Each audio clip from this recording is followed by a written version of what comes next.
y'all, welcome to my channel, Hooked on Houseplants. My name is Chula and I hope you all are having a fabulous day today. Today we will be talking about philodendrons, okay? Now listen, I feel like it's my duty as y'all plant friend, your plant auntie, your plant cousin, your plant whatever, to warn you, or maybe I should say to tell you about the possible pros and cons of owning these tree loving plants. That's what philodendron means, in case you didn't know. Tree loving or tree hugging, because some of them, well, we'll get into that later. But anyway, as I go through some of the pros and cons of owning these plants, I will show you some of the ones that I have in my collection. So we're going to start off with the cons, or the possible cons, just to get it out the way. Number one will not be a surprise to any of you, even some of you newer plant parents or ones who maybe don't own a whole lot of philodendron. They take up a lot of space. They can get huge. No, but depending on the variety that you buy, philodendron can really size up. They can grow upwards, downwards, backwards, forwards, to the side. You get my drift. So if you do not have a lot of space, I just want to warn you that certain varieties can get very large. Now, with that being said, philodendron can be a pro to some people.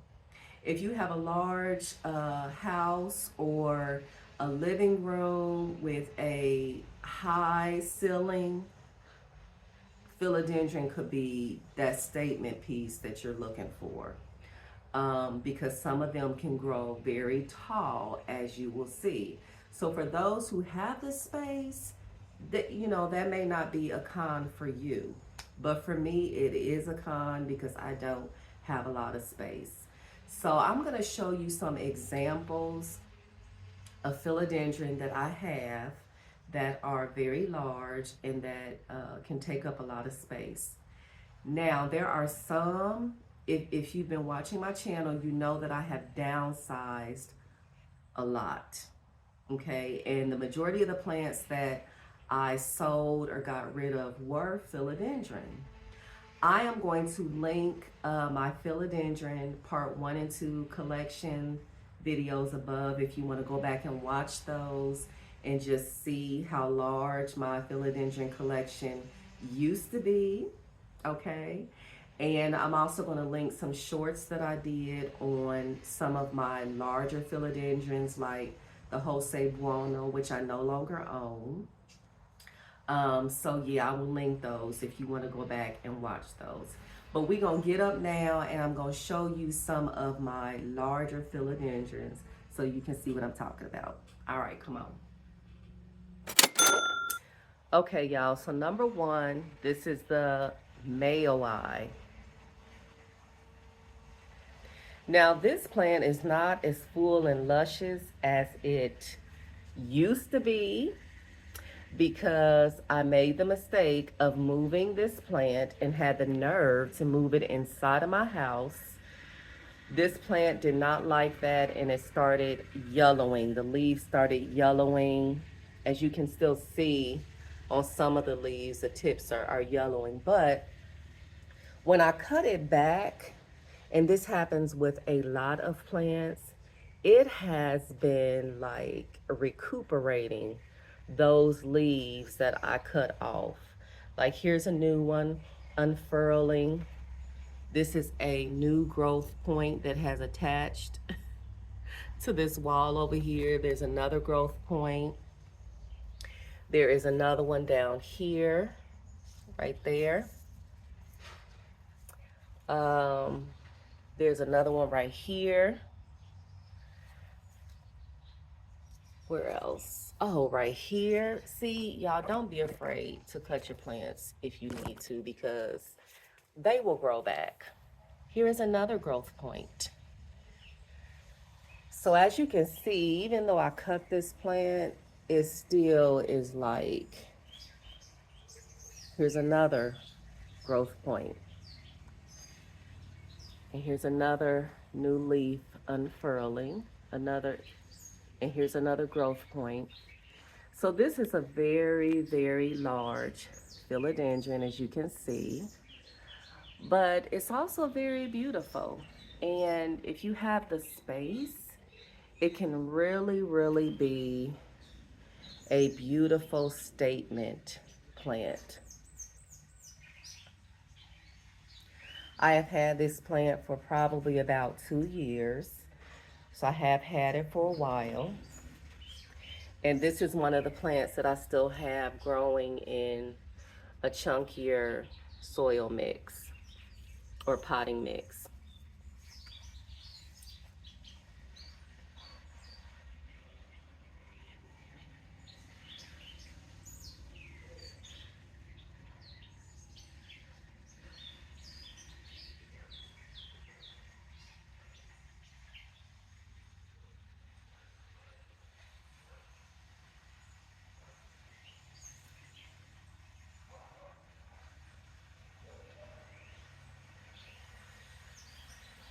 All right, so that is the male eye, one of my larger philodendron.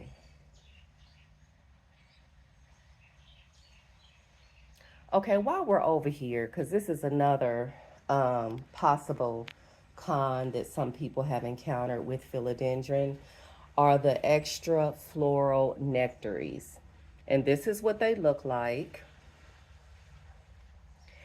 Now, I'm sure that you've heard that the plant itself produces like a sweet, I guess, sticky sort of sap to attract good insects to fight off the bad ones. So the plant itself actually does that. But sometimes I guess the sticky sap spots, they can like burn or make it look like the plant is burned, but that's what those spots are that you see. So that could be a possible con for some people. I know in some cases they can be very unsightly. I had a philodendron jungle boogie that had like lots and lots of spots from extra floral nectaries. But it doesn't mean that the plant is sick. Like I said, it's just, the plant naturally produces that sticky sap. In case I didn't say, this is the philodendron red Congo. Um, this is a slower growing philodendron, but as you can see, let me stand back. It is going to get large. It is getting up there. So it's a beautiful plant, but it does take up a lot of room. As you can see, it's kind of spread out.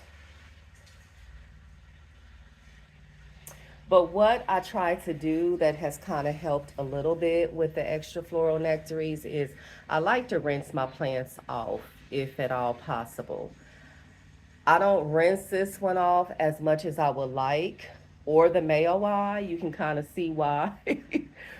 The male eye, usually what I will do in the summer is I'll bring the hose in and kind of rinse it. Um, my husband put these walls up, but we'll be taking them down as the weather warms up. So it'll just be just the screen. So I'm able to rinse the male eye off like that with the hose. And this plant, it's been a while since I've put it in the tub to rinse it off, but I'll probably be doing the same thing with this one. Okay, so now I'm going to take you over here to see another large and one of my favorites. This is the Atabapoense crossed with Billietier. And yes, I got some spider spray because Chula, no, Chula don't do spiders, okay? So yes, that's what you're seeing there. Okay, so this one has the potential to also take up a lot of space. If you have seen the regular Billietier, the leaves can really like poke out for for lack of a better term, or stick out. But as you can see, I have trained mine. So I have put some of this tape, you see that, on some of the, I guess, petioles to kind of control them. See, all the way going up, how I have this tape to kind of bring the leaf in so it doesn't stick out so much. So that's what I have done, and it works. As you can see, it works. Now, up towards the top, some of these are still sticking out. See, that's what I'm talking about. So I'm going to have to train those as well. But yeah, these towards the bottom, I just kind of taped them to this pole, and it keeps them in. It keeps them from not sticking out as much. So that's what I have done. You don't have to do that, but as you can see, even though this is a large plant, it does not take up a lot of space because of that.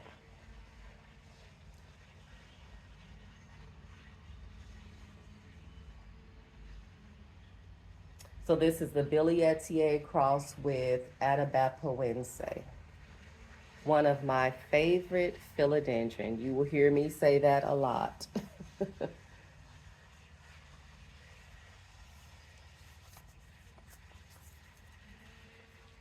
Come over here so you can see some of these other leaves. This is like from another angle.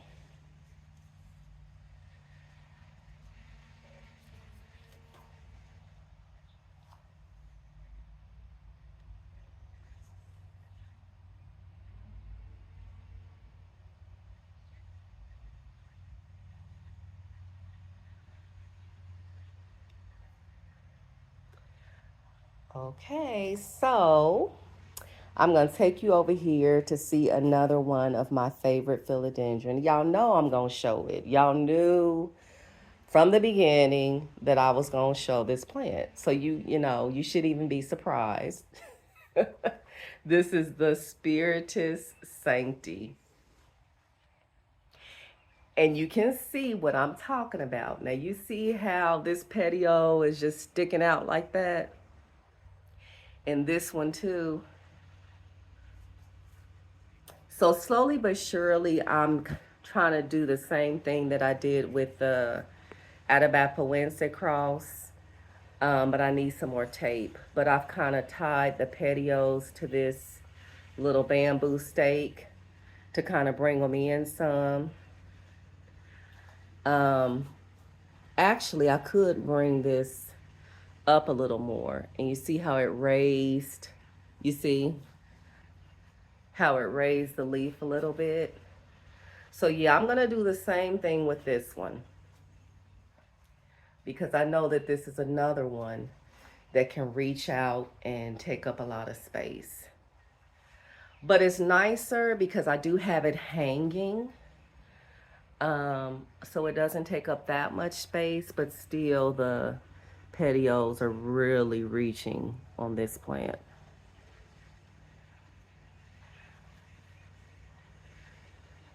Okay, so those are some of my really, really large philodendron.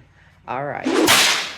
Okay, y'all, so another possible con of growing philodendron is the leaves can sometimes get stuck as they're unfurling. I cannot tell you how many times I have heard people complain about this, especially when it comes to the pink princess.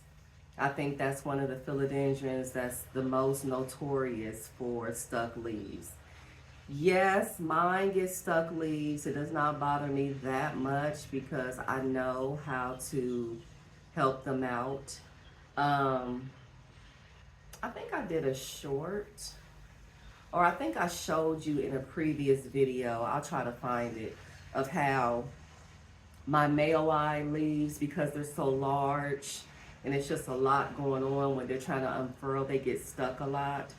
So I think I showed in that video how I help them to unfurl. But I do the same thing with my pink princess. I spray the leaf really, really well, and then I slowly work the leaf open. Or sometimes I don't do anything and it eventually opens by itself. Now, this is actually, I think, let's see, 3 different stalks, I think, in this pot. Let's see. This is a leaf that's unfurling, and this is another one. But it's been really humid out here, so these haven't been having any trouble opening up, as you can see. And then this one, this is another one.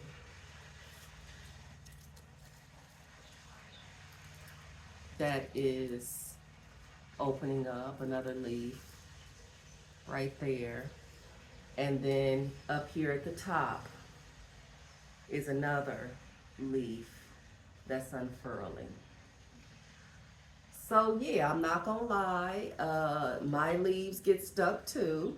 But like I said, it's no big deal because I know, you know, the trick to get them to go ahead and open up. But I get it because I'm about to show you another plant that the leaves get stuck, and one of the leaves did tear.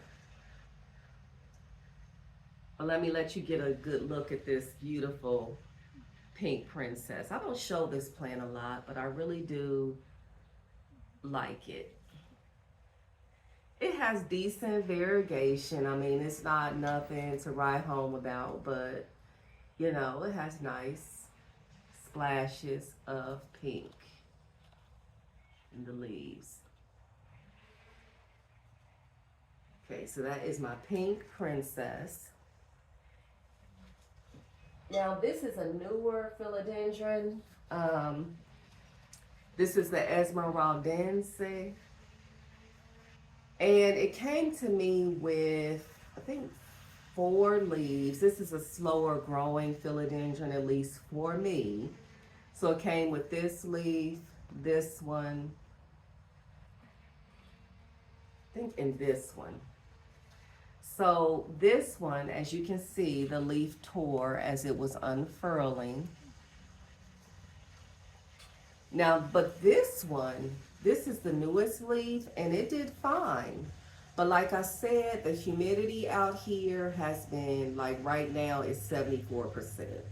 So I don't know if that has contributed to the leaf not getting stuck. Probably so. I do have this one in a self-watering setup. So yeah, that is a possible con. The leaves, when they unfurl on some philodendron, they can get stuck and tear. Or if they're not able to open all the way, sometimes the leaf will just kind of rot and melt away. That's a gorgeous leaf. Look at that color. And it's not finished hardening off, so I'm expecting for it to get even longer. Okay, so let me see. Another con is, or it can be, is they need support. Some of them will need some sort of support. Now, y'all already know.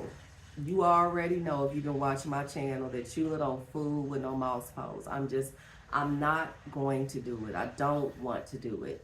But I do recognize that a lot of philodendrons are climbing.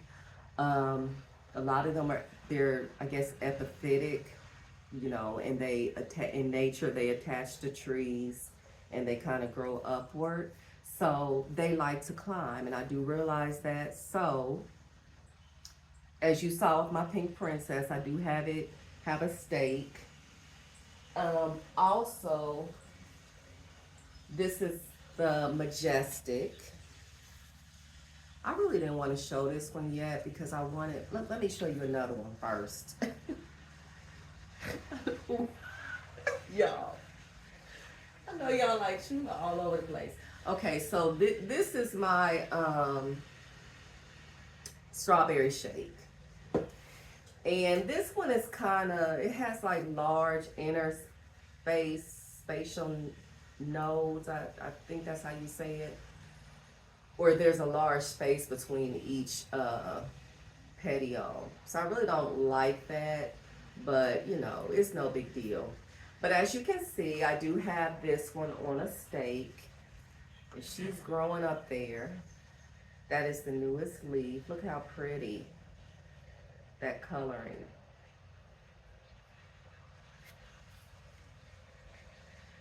So yes, you will need to add support if you want the plant to, I guess, reach, I'm not gonna say its fullest potential because I feel like it can only do that in nature. That's just my thinking. But if you wanted to strive towards that, I guess you could say, you might want to put it on some form of support. Now, if you're okay with moss poles, that is wonderful because, you know, it does help the plant. And I know that the aerial roots will grow into the moss pole and it gives the plant more support, I guess, as well as nutrients if you wet your moss pole with nutrient water. But I also feel like, this is just my opinion, but I'm one of those ones that the leaves on my plants don't have to get huge. I'm okay with whatever they're going to do. But as you can see, they will size up even with just a regular support. Now they may not size up as much as they would on a moss pole, maybe not, but they will size up. And I'm going to show you, well, I'm not going to show that one yet, but they will size up. So yeah, that could be a possible con for some people, is they don't want to deal with trying to find support. So that is my strawberry shake. This is another one that's gonna need a taller support. This is the Silver Sword, and I just have it on an acrylic stake. But as you can see, it's growing past the acrylic stake. Now this is one that, as the leaves mature, the form changes. This is really a beautiful plant. I've actually had this Silver Sword for quite a while, and it had really sized up, but I think it got spider mites real bad, or I can't really remember what happened, but this is what's left. But it's growing very nicely. You know, I'm not gonna say this is a fast grower. I guess it's in between. It hasn't been slow for me, but not really fast either. But this is another one that, you know, people choose to stake up.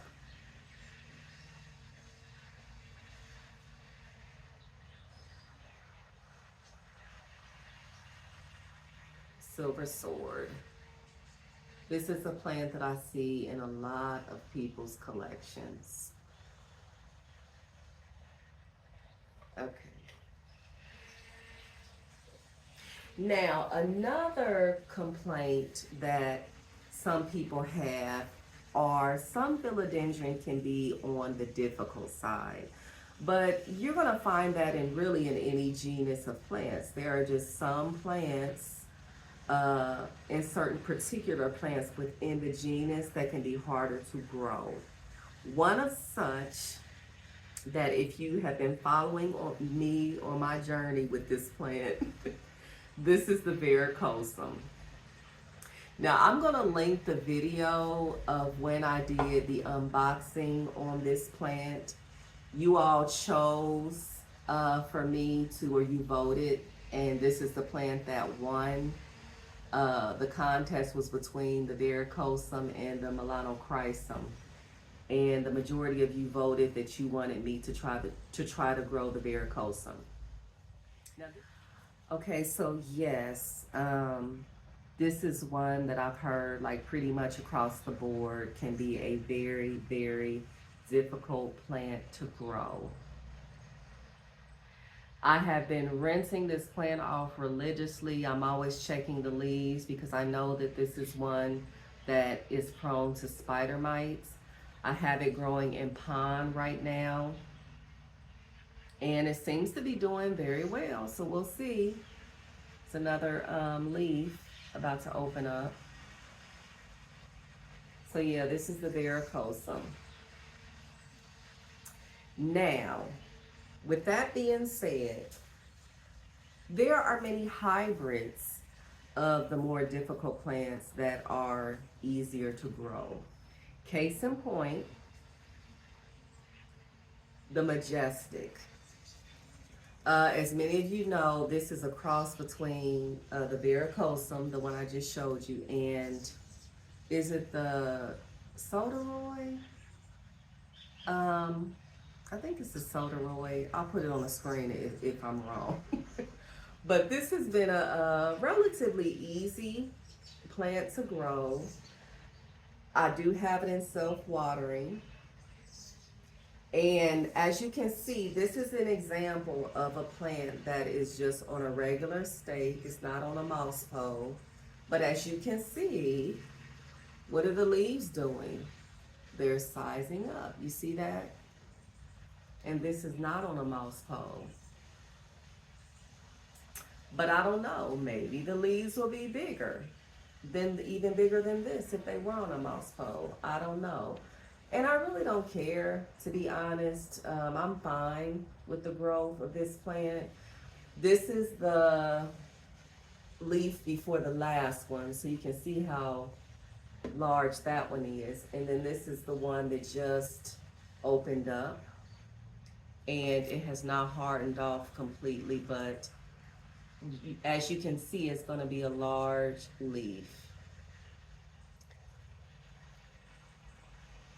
So if you don't want to fool with the varicosum and its shenanigans, look, I don't blame you. This might be an easier option for you. Okay. This is also a hybrid, and it's also one of those plants that stretch out a whole lot. This is a summer glory.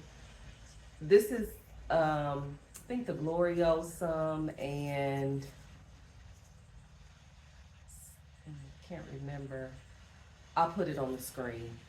But some people struggle with growing the gloriosum. Now, I have never had a gloriosum, so I can't really speak on it, but I have heard other people say that it can be one of the more difficult philodendron to grow. But this one is very easy. At least it has been very easy for me. This is the summer glory.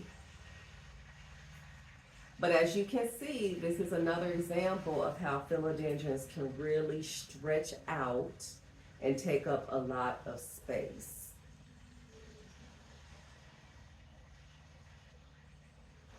But it is a relatively easier philodendron to grow. It is very forgiving, and I'm actually going to move on into the pros of philodendrons. Some of them can be very forgiving when it comes to underwatering, and this is probably a good example of that. Now this one, is a crawler. It seems like mine is wanting to crawl.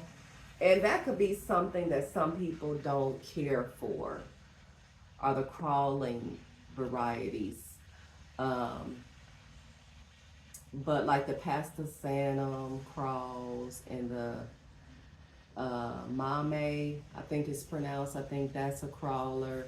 So just be aware that some philodendron, they like to crawl across the soil, so, or the substrate. So this is one of those ones.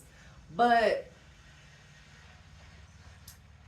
it looks like to me that this plant could possibly be trained to grow up a stake, maybe.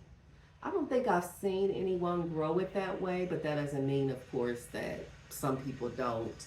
But I'm just kind of letting it crawl, kind of do what it wants to do. But yeah, that is a pro of philodendrons, is that some of them can be forgiving when it comes to the water situation. Now, what I have noticed about, because there of course, there's exceptions to every rule. The varicosum that I showed you, that's in pond. To me, it seems like it's a thirstier variety of philodendron. Let me know down in the comments if you have a varicosum, if yours has been thirsty, more on the thirsty side for you. This is another philodendron that I have that is thirsty, and it's one of my favorites. It's just gorgeous, gorgeous, gorgeous. Look at that color. This is a Warsawisky. And with the Warsawisky, you can see that the leaves are thin. You see how thin they are? And so this one is definitely on the thirstier side. And if you want it to look nice and continue to look nice and thrive, you need to give this one water. Okay, you can't get lazy. You can't slack on the water with this one. But that's another pro of philodendrons, is their beauty. It's so much variety in the philodendron genus. You got climbers, you got crawlers, variegated, just all colors, shapes, and sizes. I mean, there's something in the philodendron genus for everyone. So this is one that hopefully won't get too large. I don't think I have seen a large one of these in anyone's collection. I haven't seen one, but we'll see. But this is a very pretty and easygoing philodendron, as long as you make sure that you don't slack on the water. Another pro to owning philodendrons is they're not particularly pest prone. At least mine have not been. Now, I'm not gonna say, because my Jose Bueno was one of the philodendron that kept getting spider mites, and that one was very difficult because it had a lot of large leaves and a lot of crevices, and so it was a challenge with that one. But, and I think my Summer Glory has had spider mites once or twice. But I think that's all. I think that's all the pests that my philodendron have had. I had a pasta sanum that was also prone to flat mites, and I sold that one, not flat mites, but spider mites. And I sold that one quite a while ago. But yeah, they're relatively easygoing, not particularly pest prone. Like I said earlier, I've heard that the varicosum can be prone to spider mites, but like I've never had mealybugs or thrips on any of my philodendron. So that is definitely a pro. So this is an example of how beautiful philodendron can be. Now this is the variegated burl marks. And if you remember a long time ago, I had a huge one. And it was largely reverted because this one does have a tendency to revert. So what I did was I took two cuttings from the big mother plant and I sowed the plant, and I kept the variegated cuttings. And so this is, I think all of the leaves are variegated now. Now I keep a watch on this plant. I think this one's all green, so I'm gonna cut this one off. When they grow out and they're all green, I cut them off. This is another one. See, I haven't been staying on top of it. But yes, I cut them off because I want this to be all variegated plant.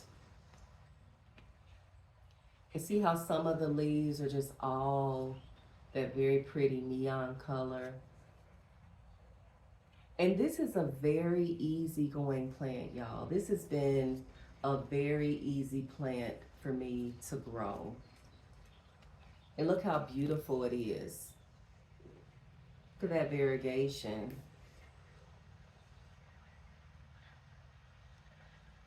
How pretty.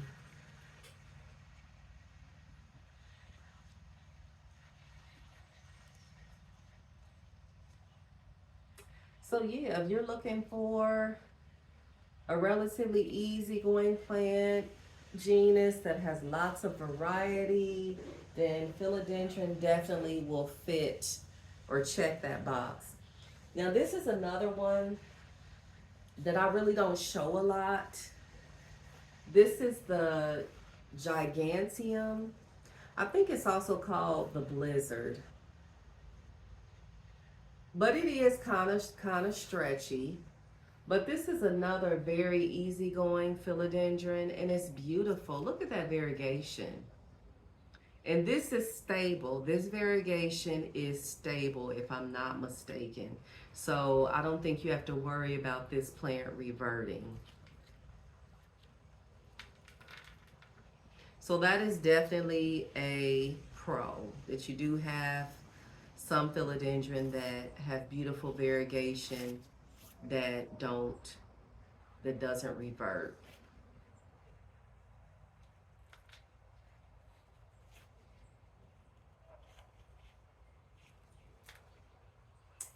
Very beautiful and easygoing plant.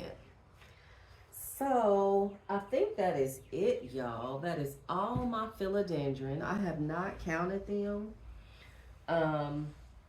But I do love the genus. I will always love me some philodendron. I will.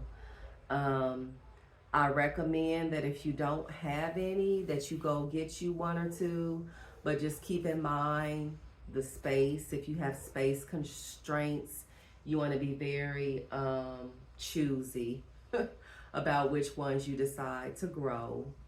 They are prone to those extra floral nectaries, which rinsing the leaves off could help with that.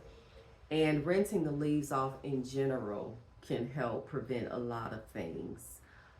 It can keep pests at bay. I know that. So rinsing the leaves off, some of the leaves do get stuck, but it seems like with higher humidity, that does seem to help. And like I said, there are ways that you can help the leaf to unfurl, but I always spray the leaf with a spray bottle very thoroughly to get it wet. And I just take my time and I slowly kind of just roll it a little bit to help to get the leaf to open. And also they do need support. You know, a lot of the larger varieties, they need to climb and they're going to need some sort of support. But they are definitely worth it. They are beautiful plants. I would highly recommend that you go out and get you some philodendron, all right? So let me know down in the comments how you feel about philodendron. If you have a large philodendron collection, let me know please in the comments some of your favorites. I would love to know. And if you enjoyed this content, by all means, feel free to like, share, and subscribe. And while you're at it, make sure you hit that notification bell, because if you like my content, then you hit that bell, you'll know when I have put out a new video for your enjoyment, okay? Also, I'm on Instagram if you didn't know, so you can check me out over there as well. So thank you all for watching. I really, really appreciate you. I appreciate all the comments that I get, the feedback. I just love it. I just love it. So please continue to do that, all right? All right, y'all. So take care. And as always, hooked on houseplants, y'all. Bye.